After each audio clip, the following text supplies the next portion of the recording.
Hello, everyone. Welcome back to another episode of Mom's Basement. I'm your co-host, Buffalo Ben. I'm here with my best friend, Ryan.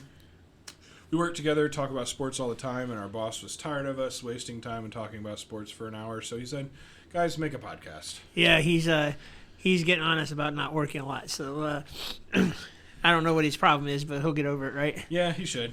I mean, as long as we do a little shout-out to him, but we're not going to say his name on live air until we have permission. But he is a Steelers fan, so... yeah, he's probably not going to listen to this episode. It's quite unfortunate for him. Yeah, the recap of Week 4. All right, let's start with the Thursday night game, Lions-Packers. This was, I think, a great game. It was. The Lions really showed that they're the favorites in the NFC North. And you know, the greatest thing about watching games like this is that for the longest time, the Lions have been bad. Yes. The Packers have always been good. Yes. Now it's reversed. Even though the Lions were favored to win, it was kind of a blowout. I still enjoyed watching this game. I think it's because a new team's finally winning. And it's not the Lions on Thanksgiving. That's their Super Bowl usually. That's right. So I think watching the Lions be able to strive, it's kind of nice. But the Packers are still probably the second best team in that division. So you know, we'll see when they play the Vikings. I believe that they're coming up with that, but we'll see when that happens. I still think the Vikings have a lot more to prove than what they have. Ooh, excuse me. All right. Anything cool about that game? I like the fact that David Montgomery came back from injury and he scored 3 touchdowns. Yep. Amon St. Brown had the first touchdown. That was the one of 2 that I got correct this week. That is. So 2 for 15. Congratulations. If you parlayed those together, I'm sorry I lost you money. If you did them individually, guess what? I won you 2 times. There you go. You did better than me this week on first touchdown scores. I did. I got 3. You got the last 3 right. I did. Last 3 games. I did the first 2 games. And all in the middle we missed. That's right. All right. Yeah, not really much of a shocker. Now, the only thing I do want to point out, the Packers don't score, or they don't even look good until the second half. It's like Jordan Love needs to play a little bit, get his feet dirty, get his team rallied around. Right. Like he has to see the team, but he dug himself too big of a hole to come back and beat the Lions. Well, I still think the Packers are struggling a little bit. I think they got to get Aaron Jones healthy. They definitely do. He's on my fantasy too, and that's probably why he's not healthy. So once he gets healthy, like last week he was on a pitch count. He only had 6 carries or something like that. Not very many. Yeah, I mean, so once he gets going, and I think the Packers will be all right. Yeah, I think they were trying to just save him from injury. Yeah, again, agreed. Kind of babying it a little bit. Those hamstring injuries are pretty tough. So I feel like that's what they should have done with Joe Burrow, but we'll get to them later on in this episode. Yeah. International game, Jaguars-Falcons. That's the next one. I was not a big fan of I didn't get to see very much of it, but I seen highlights of it. I wasn't a big fan of the Toy Story. Now, the Toy Story really kind of, as a football fan, took away from football. Yes. Now, I understand they're going after the viewers, but the actual game, unless you went to a bar or have streaming, you couldn't really watch the actual version of that game. Not very many. Not very many people I know have ESPN Plus. So. Correct. I do. I didn't. We had a wedding Saturday night, so Sunday we were at my mom's house. She does not. We watched the Toy Story version, and it was. Kids liked it for a little bit, but it still didn't keep the attention span of the kids. Right. I mean, it was kind of cool how they animated it and everything that they did and effort put into it. Like A+ for what you're going for, I believe. But man, I think a traditional football fan was not a fan of that. No, and if I was a player, I'd be devastated. Especially if you're a rookie player, or you're an upcoming player. People are trying to watch you. Everybody on the Falcons are young, right, and up and coming. Like the running back Bijan Robinson, he is making a name for himself. He's top 5 fantasy running back right now. Right. He gets animated in an international game, which is a big game. Yeah. How many times are? Nobody's going to know anything but his number. Yeah, how many times are the Falcons going to be the only game line this year? Not very many. They're not very many primetime games. Not very many international games. So this was their opportunity, and majority of it was animated. Yeah, and so, I mean, I kind of feel bad in that aspect of marketing of the players and how players get royalties for selling jerseys and stuff. But none of the kids are going to buy a jersey. No. If we're marketing to the kids for football, then we're in some trouble in the NFL, I feel like. Yeah, right. If we're losing viewers and they're going after the kids, then that's all the parents' ideas. So yeah, the woke culture. I don't know. Let's stop and just kind of watch and play football, please. Right. All right, 1 o'clock game. I think the game that we nominated Game of the Week, Bills-Dolphins.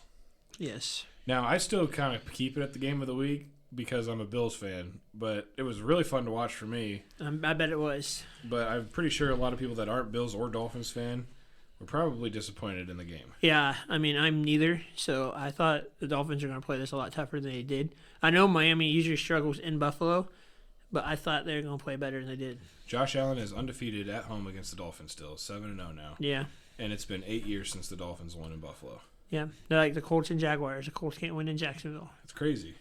But even more depressing for you, that was a $5 bet. It was. And now he has donated $5 to our Children's Miracle Network bucket that's sitting around on this table that you guys cannot see because we don't have video because we are not very educated on putting this stuff up here yet, but we will get there for you folks. Eventually. Yep. Yeah, that's all I have to say really. Josh Allen looked really good. He looks like an MVP candidate right now. If he continues this streak, the Bills will be the team to beat. And you correctly predicted the first touchdown scorer in this game as well. I did. It was Gabe Davis. Gabe Davis. That's my dog, man. On my always bench. be a Gabe Davis fan. On my bench in fantasy. Yeah, he didn't do too much, but he scored the first touchdown. Right. And Diggs took over after that. He said, "Thank you, sir, for getting us warmed up. Let me take the game over." Yeah, 3 he had touchdowns later. He had a pretty good game himself. So. Yeah, Dolphins' secondary's not that good. Not good enough to compete with the actual number one wide receiver. Yeah. They couldn't spread the ball. Jalen Ramsey was out. I'll give the Dolphins fans that. Yeah, he's been out all season though. So. Yeah, but he could have stopped Diggs to maybe one touchdown. Maybe Depending two. on how healthy he is, Yeah. you know. They did have some weak tackling, but the one weak tackling call that everybody's going to talk about was when Stephon Diggs had that 50-yard touchdown run. When the flag was thrown, as a Bills fan, I already thought, okay, it was a push-off. I already knew it was against us. And then it looked like the Dolphins thought it was too, so they kind of just stopped playing a little bit. We ended up scoring a touchdown. Yeah. But it wasn't. It was on the defense, which was the Dolphins, which was great. And then we ended up scoring a touchdown because they gave up on the play. So Always again, play to the whistle, play no matter to the whistle. what. Kids out there listening to this, play to the whistle. Never stop till you hear the whistle. Doesn't if you get a matter. penalty, whatever, your coach is still going to love you. Vikings-Panthers. This is the other bet we had. It was. I had the Vikings. Who won this one, Ryan? Unfortunately, Minnesota did. Ooh, that's $10 in this week.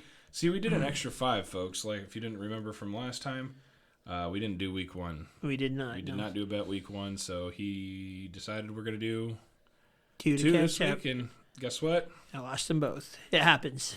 It's going to continue to happen. I'm going to be on a winless streak here where I'm not making a donation. But the donation is going to go under my name since I won the bet.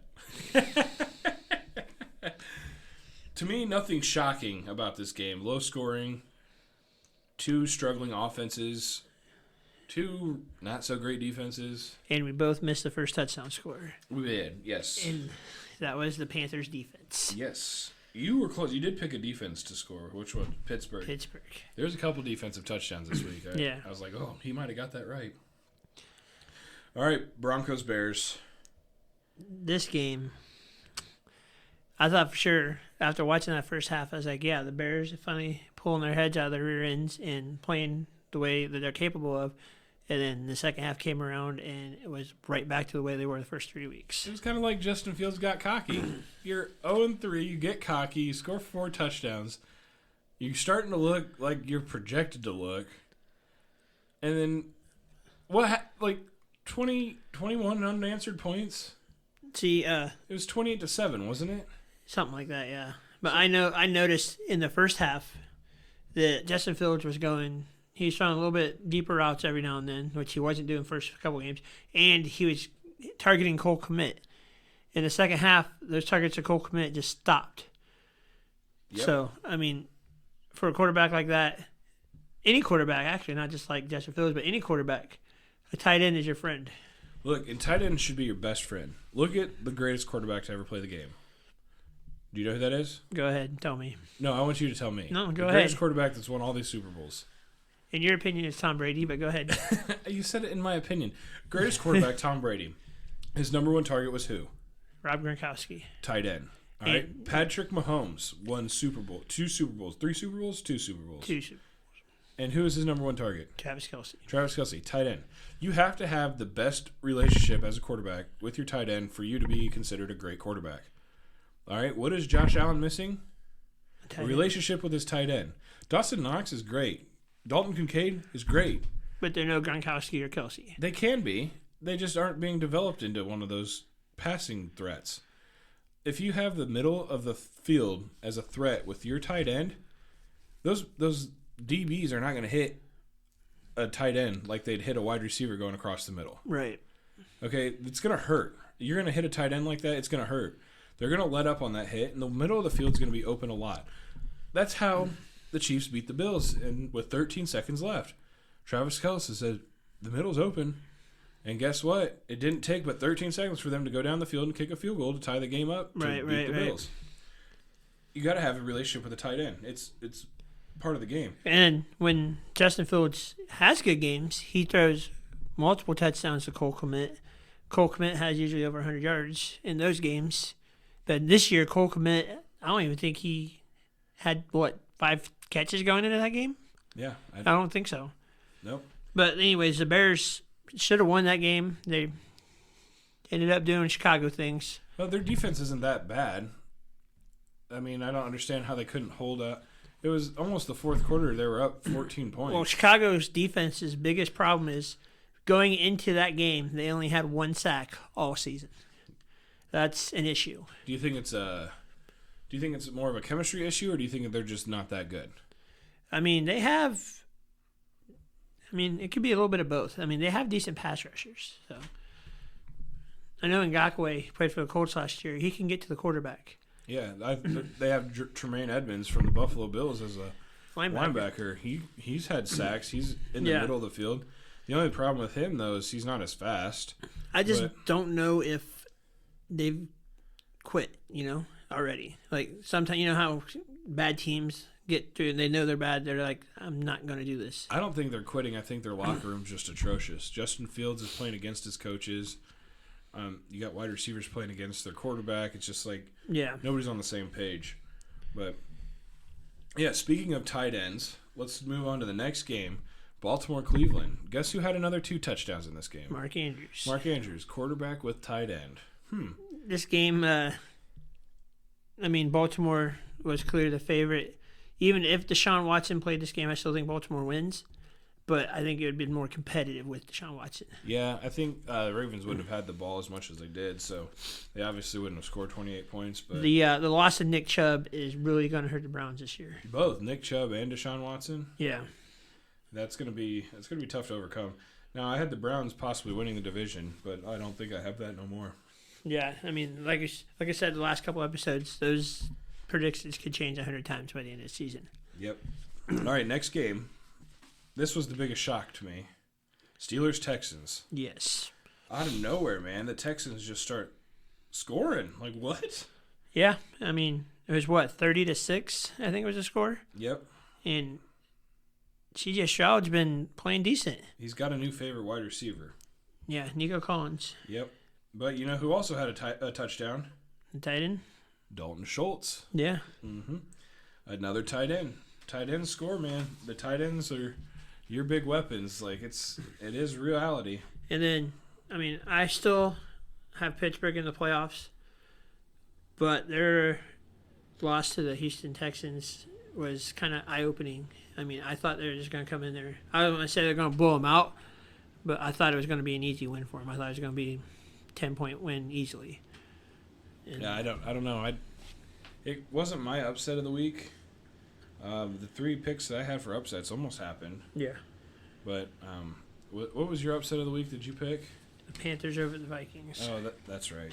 So, I mean, you even thought the Vikings were going to win that game. All right, so let's move on. Steelers, there's not much to say but get better. Offensive coordinator needs to go, get fired. Yeah, I He's agree with trash. that. I agree with that. Texans, congratulations. You actually are starting to look good, and that was against a good defense. So. And that AFC South is wide open right now. You know what? With the way the Jaguars should have been sealing the deal, that's not happening. Yeah. All right, this is nominee. I think the runner-up for Game of the Week, Rams-Colts. Yes. Your Colts look like they didn't even want to play until the second half. I was so angry that first half. I was like, their defense looked like it was in a practice. Like when Williams got that second touchdown, nobody like arm tackle and right through an arm tackle. Nobody was giving any effort. It's like, what are we doing, guys? And the second half rolled around, and it was like a completely different team. It's like the steroids or crack cocaine kicked in all of a sudden. Just like, where did that come from? But I was impressed with Richardson's poise. He didn't panic when they were down. One drive at a time, hitting his receivers.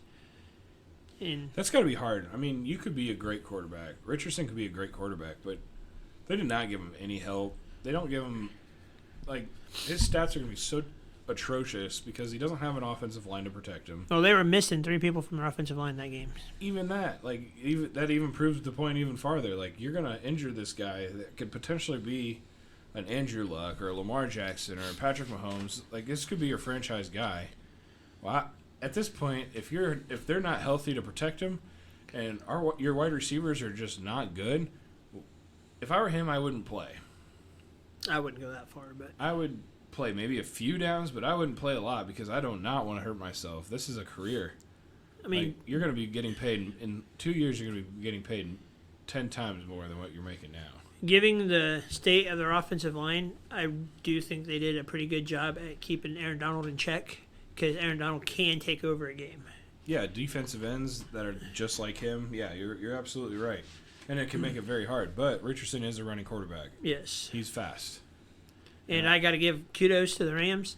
Their first half, that offense just came out firing. I think Matt Stafford only had, 2 incompletions in the first half or something like that? Yeah, then he took a big hit. Yeah. How much of the game did you watch? I watched the whole game. Okay, when he took that hit, and it looked like he broke his foot. Yeah, he and still played. And he landed on his hip. Had that thing on his hip on the sidelines. Yeah, he still played. Yeah, Matthew Stafford, nobody ever questioned his toughness. Even No, when he was in Detroit, he played through a lot of pain. I still remember he threw that touchdown with a separated shoulder. Yeah. I mean, Google it, folks. YouTube it. It's insane. This guy's a dog. And out of respect, he moves up in my fantasy or my quarterback lineup just because he's a dog. But the Rams are, I think they're going to give some people in the NFC's fits. Yeah, they're definitely better than I gave them credit for this year. So I agree, far. too, yep. But Bucs Saints, this was a big disappointment for me. I mean, I was high on the Saints this year. Yes, But- me too. I had them winning the division. Yep. Granted, though, the Buccaneers, I mean, Baker Mayfield is playing like a top 10 quarterback. If we're just talking about stats of up to week 4, Baker Mayfield's in the top 10. Probably. And I'm talking, he doesn't have very many interceptions this year. He's playing with a good squad. He's playing with a comfortable team. Yes. Really, all that they lost was Tom Brady. Because they've always had a decent defense. The last 5 years or so, they've Yep. had decent defense. So. Yep. And Baker Mayfield might not have known the offense or not be a leader as Tom Brady, but, I mean, he could get the job done. I mean, do your job and you get it done. Like, the Buccaneers could win that division and be one of the best teams and tough one to beat in the playoffs. Mike Evans been balling out this year, so. And he's got a favorite quarterback. Yeah. All right, this was my upset of the week going into this. Commanders-Eagles. Yes. Yes. And honestly, I think this is our game of the week. Is this correct? Yeah, it was. We have to give the award to Game of the Week. Sam Howell. Okay, I know we redid the quarterback. That's going to be another episode, but Sam Howell has proven himself not to be ranked 32nd out of 32nd this year. Correct. He's probably, I mean, again, if you end stats, end the stats right now, he's still in the top 10 quarterback stats-wise. He had one bad game, that was against the Bills. Yeah. He hammered down on those Eagles defense. But here's another thing, folks. Don't get too high on the Commanders right now. That was a divisional game. They always play each other tough. Every divisional game is tough. Every divisional game, they know how each other's play. It's just, if the Commanders come out and never win a game again, except against the Eagles, it could happen. It's a division. But, yeah, that was almost an upset. I did pick it. Don't sleep on that Commanders' defense either. I've been telling you, their defense is legit. They're legit, and you know what? Their offense is starting to click. So, kudos to the Commanders. I mean, let's give the shout-out to the Eagles fans out there. Jalen Hurts is still tough to beat. Yes. Jalen Hurts can finish games. Jalen Hurts can win games. So, I'll still give Jalen Hurts more credit than ESPN's giving him, and probably what most people do give him. He is by far a top 5 quarterback. Yeah, so congratulations to that man for continuing his success. Another big disappointment game coming up here. Bengals Titans. I mean, what is going on with Cincinnati? I mean, I know Joe Burrow's hurt, but that was terrible. If Joe Burrow's hurt and he continues to play hurt, they're going to lose every game this year. Sit him, rest him, bring in somebody to give you a chance. You got the best wide receiving lineup in the NFL. You got a running back that's willing to take a pay cut to play with you guys. Like, this is a team that should be Super Bowl contenders. Should be talked about like the Buffalo Bills and Patrick Mahomes and the Kansas City Chiefs. But they're not even in the discussion. Derrick Henry had as many touchdown passes as Joe Burrow did last week. That's insane. That is. And Derrick Henry does not get paid what Joe Burrow gets paid. No, he doesn't. He's a running back. He probably won't get paid what Joe Burrow ever gets paid. Exactly. But, I mean, I feel like the Bengals struggled last year to start the season. Yeah, but they didn't struggle this bad. Yeah, you're right. No. But I feel like the Bengals always start off slow and come back and win. But I don't see this comeback. Their offense isn't clicking. I had them winning the division, but, I mean, I don't know, man. I just don't. There's no way they're going to – the Ravens, I think, have that division locked in. Yes, I think the Ravens are going to win that division.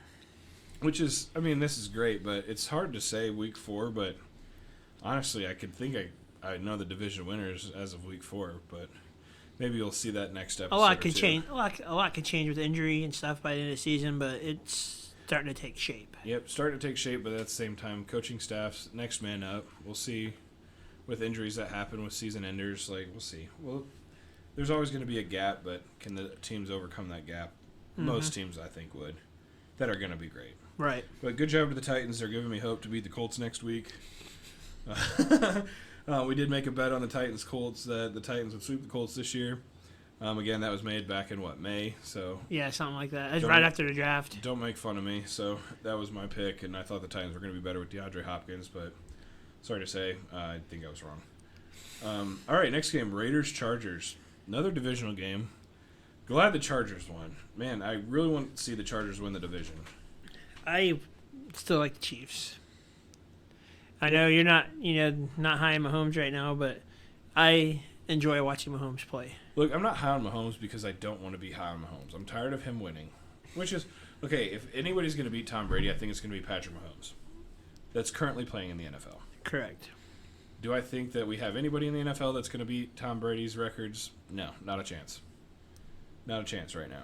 Not even close. Unless Mahomes plays till 45 like Tom Brady. Yep, Josh Allen won't play till 45 the way he runs the ball and gets hit. Mahomes is already starting to feel some pain in his ankles. His ankles aren't. But when you have offensive linemen keep rolling up on you. Look, I'm not trying to make any excuses, and that's why I'm not high on Mahomes right now as a quarterback. He's highly injury prone right now. He has a bad ankle. That's going to be the target for most teams. If it's not, then you're dumb. Until you can show me otherwise, I will never not go for Mahomes. Like, I like Mahomes so much. We kind of got away from the Chargers here, but the Mahomes discussion will be coming up. Yeah. Because I have a lot to say about that, about the Jets game too. But Raiders, Chargers, let's give them the credit where credit's due. Raiders finally started looking like a team, but Chargers are starting to finally find their shape. I think the Josh McDaniels is going to be the first coach to get fired this year. Yeah, I don't know. Sean Payton, I would have said. Who's the Bears coach right now? Matty Eberflus. Yeah, I'm going to go with the Bears coach to get fired. So. But, I mean, there's some of the decisions that Josh McDaniels is making that make you scratch your head, you know? There's a lot of decisions that I've seen in the NFL that I was just like, what are you doing? Right. Kind of like the next game, Patriots-Cowboys. Patriots didn't even try to win this game. They got blitzed. They didn't care. The only one that cared was Mac Jones. You could see it in his face, like, come on, guys, somebody just get open. Offensive line, somebody block. Anything. Just, I'll take one good play. And they were messing with Zeke to give him that tribute before the game, and he ended up getting blown out, kind of like he did in Dallas a lot. So Zeke is he's done. He's not a good running back. He's I don't know what's the word I'm looking for. Overconfident in his skill ability, and I think he tries to do too much and doesn't understand his actual skill level. Right. I mean, let the offensive line find your gap for you. Don't try to create it for you. You're not that back anymore. Yeah, agreed. All right, 49ers, Cardinals. This went just as expected. Good job to Christian McCaffrey. 4 touchdowns that game. Yeah, he's a stud. And nobody wants to trade me McCaffrey on my fantasy team. I'm getting upset about that. So Good luck with that, man. I've tried to trade everybody for him. I think he alone could beat everybody in fantasy in our league. Probably. But back to this game, I've been really impressed with the way Purdy's been playing. Yeah, Purdy has ran that offense. Young, these guys. He's the youngest guy on the team, and everybody's rallying around it. Like, this is great. Yes. He was Mr. Irrelevant, picked last in the draft. Yes. Had no bright future. This is kind of like the upcoming Tom Brady. Like, this is great. It's the same kind of story. You know, the quarterback goes out for injury. He comes in. He keeps the streak going. They're winning games. He goes out, gets hurt. They're still winning games. I don't know. Brock Purdy, man, he jumped up a lot for me, too. Yeah, In he's the quarterback ranking. he's playing really good. He's getting everybody involved. The Niners' defense is consistent, and I think they're going to go pretty deep into the playoffs. Yeah, he had 0 interceptions. Guess how many interceptions he has this year? 0. 0. 5 touchdowns, 1,000 yards. QBR is at 84.6, and that's first in the NFL right now. Can't get much better than that. No, you can't. You can't get much more unless you have stats like Josh Allen this week, and that's a consistency. But yeah, sorry, Josh Allen. Go baby.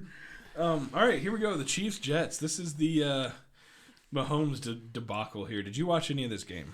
I got to see, what did I see? The first half, I think it Okay. was. Yeah. I was the exact opposite. I watched the second half. Yeah. So there were so many bad calls in that game. I mean, it went both ways. Bad calls were left and right for Right. both teams. There was, I did see the highlights from the end of the game where they called that holding on that Sauce Gardner interception. Yes. That was questionable to say the least. But here's the thing that doesn't make any sense. That holding happened, and then the interception happened, and then they decided to throw the flag. Like, they didn't throw the flag right as they saw it. They threw the flag. Is that the Patrick Mahomes effect? It has to be. But then they had a 3rd and long, and they only rushed 3 people. And of those 3 people, 2 of them were held where they couldn't move. Yeah, I seen a highlight where one was like getting bear hugged, Yeah, it was like, what the heck? He's like and throwing they, his hands up. and like, they didn't "Come on, call dude." it, and Mahomes ran like what 20 yards for a first down or something like that. 25, yeah. And he's getting hyped that he ran that. But, yeah, congratulations. You know, you got a bad ankle, but your offensive line couldn't stop 3 people from getting to you. Their left tackle they just signed in the offseason is the highest rated penalty person in the NFL right now. And he needed to have another holding on that play because that would have been, 3rd and 40 at that point. Something like that. And the Jets would have got the ball back with a chance to win. Do I think the Jets would have eventually won that game? No, but it would have given them a chance. And it would have made that game a lot better. I'm going to say that Zach Wilson played pretty decent in that game. Zach Wilson did. And here's another thing that really irritates me. Watching that game, we're watching football, and all of a sudden Taylor Swift pops up. Watching the game. I knew you were going to bring this up. This is the most irritating thing. All these Swifties now that are watching the football think that Zach Wilson is a great quarterback. I mean, he had a great game. Cool. But these Swifties are like, oh my gosh, why isn't Patrick Mahomes throwing it to Travis Kelce? Why is he throwing it to the people in the green? Like, come on. Did you hear some of the highlights from the Travis Kelce podcast where they're getting asked real questions by Swifties, and they didn't know what a field goal was or a first down or anything like that? Hey, you know what? If you're trying to learn football now, great. Yeah. I'm for it. This is a great idea. Ask them these questions. Let them learn. Yeah. But what they need to learn is Travis Kelce was on the market. Was a lot popular than Taylor Swift before Taylor Swift. Yeah. Okay. He now has a bunch of jerseys sold because of Taylor Swift. But, yeah. No. He was a top 15 player before he dated Taylor Swift. Yeah. Oh, he was probably top 5 player. Yeah. Ranked in fantasy, he was 5th. Yeah. So, yeah, nothing to say, but, man, the refs really just... I hate when refs decide the game. That just... I mean, they have to make their calls. If it's a call, it's a call. But 2 of them were wrong. And I'd like to throw a shout out to myself. I did call out the first touchdown on this game for Pacheco. You did. Oh, we didn't give you the shout out for the other ones you called too, McCaffrey and DK Metcalf. Yeah. Oh, we didn't get to that game yet. We did not, no. We passed McCaffrey. All right, Monday night, Seahawks-Giants. Not really a shock that the Seahawks won. Really shocked at how bad the Giants are. Yeah, the Giants, I predicted the Giants to make the playoffs and be pretty competitive in the division, and they are just not doing it. I don't understand either. I mean, Daniel Jones, 2 interceptions that game. I mean, you are without Saquon, but that shouldn't. Matt Breida is good. He was great in Buffalo. He followed Dayball over. Dayball knows how to use him. Not having Saquon Barkley shouldn't make you play this bad. No, get this. The rushing yards, guess who the rushing leader was? Is it Daniel Jones? Daniel Jones for 66 yards on 10 carries. He ran the ball 10 times. That's crazy. Matt Breida was the receiving yards, and he was the running back. And it's not going to get easier for the Giants this week. So It definitely will not. It will definitely not at all. They're going to be playing an angry Dolphins team in Miami. Yes. Yes. They have a revenge game about to. That's not going to be good. No. All right. That wraps up week 4, you guys. A lot of cool things are panning out. Some of us make us think that the predictions we made, we didn't really know what we were talking about. A lot of them are predictions coming true, like the Bears are trash, and I knew it. The Vikings are trash, and I knew it. I still don't believe the Vikings are trash, though. They just had a tough start. And I still think they'll finish second in the division. That bet is not over yet, sir. Yeah, you're right. There is one game separating them for second right now. That division's wide open. Yep. Well, I don't know. Second place is wide open. Yeah, Detroit's going to finish first. All right, but that'll do it for the episode of Mom's Basement recap of week 4. We'll see you for the episode about week 5.